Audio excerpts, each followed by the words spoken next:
Asalaamaaleykum mes concitoyens, asalaamaaleykum à tous les militants du Parti démocratique sénégalais d'Italie et du monde. Man la seen frère Abdou Khadre Diokhane bokk ci secrétariat national du PDS mais nekk aussi un responsable du parti et des mouvements de soutien au niveau de l'Italie. waaw di ñëw rek aussi di def une déclaration boo xamante ni wax dëgg yàlla ça me tenait à cœur de le faire ndax aussi dañoo am ay responsables yu nekk Sénégal am ay kilifa ci parti bi suñu secrétaire général national Maître Abdoulaye Wade mais aussi am suñu candidat muy le frère président Karim Wade ñu nekk di liggéey au niveau de l'Italie depuis pas mal d'années tey à notre grande surprise ñu gis ne am na suñu benn confrère suñu frère président de section du PDS d'Italie ci dëkk bu ñuy wax Brescia muy le frère moo def une déclaration boo xamante ni dafa engagé presque toute l'Italie après une discussion ci benn panel de son opinion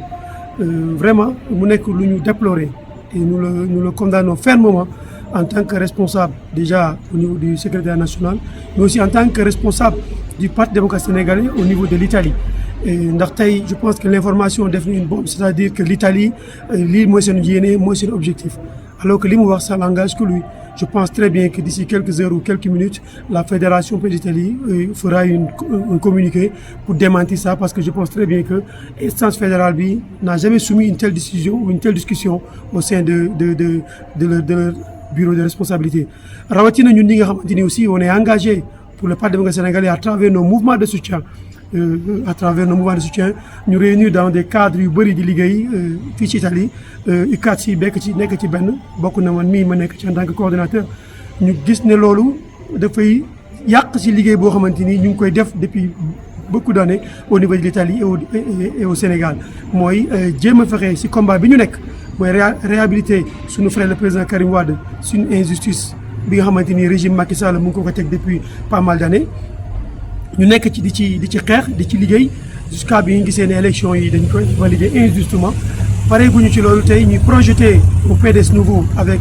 les renouvellements les ventes des cartes yi nga xamante ni waroon nañ ko def Covid bi bloqué ko ñu nekk ci di ci liggéey pour mën a jox parti bi un élan de familiarité bu am solo tey jii benn responsable boo xamante ni gën na wax loo xamante ni dafay tirimal deru Italie encore une fois ñu réitérer suñu engagement ak suñu détermination au sein du Parti démocratique sénégalais, à son maître, le secrétaire général national, Maître Abdoulaye Wade, mais surtout à notre frère, le président Karim Meïssa Wade. Et nous ramenons tout le monde, nous lançons un appel aussi à tous les militants d'Italie et du monde, et du Sénégal aussi. Nous ramenons cette déclaration concernant le parti au niveau de l'Italie. Si ça m'a dit que c'est beaucoup, parce que toute information, parti BFI, nous avons engagé. Concernant aussi tous les mouvements de soutien, il faut appeler le président Karim Wade. Donc ñun mënuñu def déclaration dañ koy bannir dañ ko cautionner dafa nekk loo xamante ni dañ koy xeex aussi encore une fois ak suñuy force comme ni ñuy xeexee Macky Sall dinañ xeex képp koo xamante ni da nga nekk si ñun àndoog ñun si suñu ligne de conduite ñu liggéey pour le bien du PDS ngay ñëw di yàq suñu liggéey si ay déclarations yoo xamante ni ñun dañ jàpp ne c'est irresponsable et irrespectueux envers les dirigeants mais aussi envers les militants yoo xamante ni depuis pas mal d'années ñu ngi souffrir sur une injustice yi nga xamante ni seen parti mu ngi koy dund avec le régime de Macky Sall kon donc maa ngi leen di sant di leen gërëm di dalal xelu militants yi nekk Sénégal ak fépp di leen wax ni Italie reste encore fort pour les combats à venir pour le PDS mais surtout sur la réhabilitation de leur frère le président Karim Meïssa Wade que nous allons accompagner pour les projets de développement pour le bien du Sénégal maa ngi leen sant di leen gërëm encore une fois vive le Parti démocratique sénégalais vive le frère président Karim Wade vive le Sénégal les grandes victoires sont à venir jërë ngeen jëf